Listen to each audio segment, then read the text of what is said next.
Vibration de la pensée par William Walker Atkinson. Chapitre numéro 11. La psychologie de l'émotion. Nous sommes capables de penser à des émotions indépendamment de nos habitudes. Nous pouvons facilement penser à l'acquisition d'habitudes, d'actions et de pensées.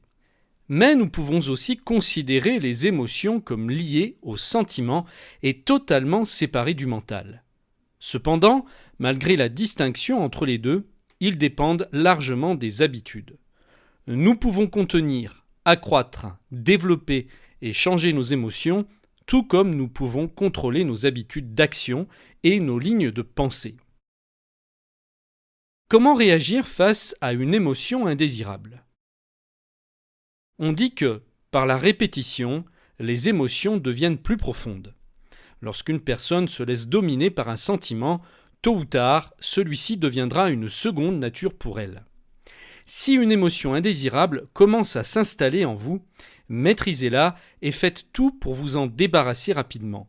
N'attendez surtout pas car chaque répétition ancre fermement une habitude et sa destruction n'en sera que plus difficile. Avez-vous déjà été jaloux ? Rappelez-vous à quel point le premier symptôme fut sournois.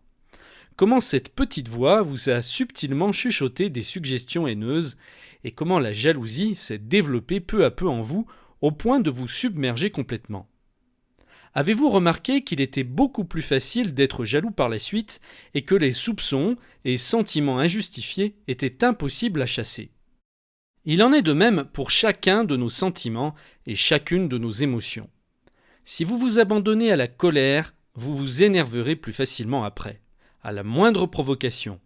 Cette mauvaise habitude s'installera rapidement et durablement en vous si vous l'autorisez. Quelle est cette émotion qui empoisonne souvent notre esprit ? L'anxiété est également une mauvaise habitude qui se développe très vite.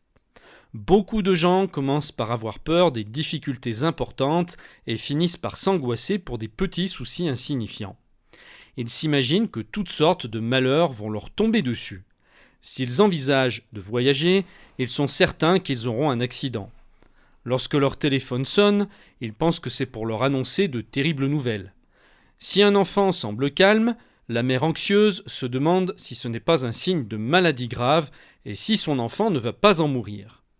Si son mari paraît pensif car préoccupé par son travail, la bonne épouse est convaincue qu'il a cessé de l'aimer et se laisse aller à une crise de larmes.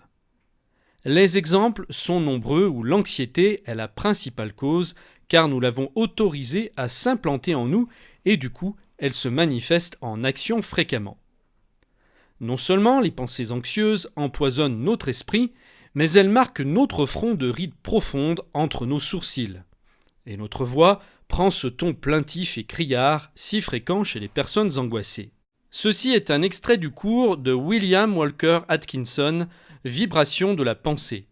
Pour recevoir l'ouvrage en intégralité, cliquez sur le i comme info ou sur le lien qui apparaît sur cette vidéo. À tout de suite!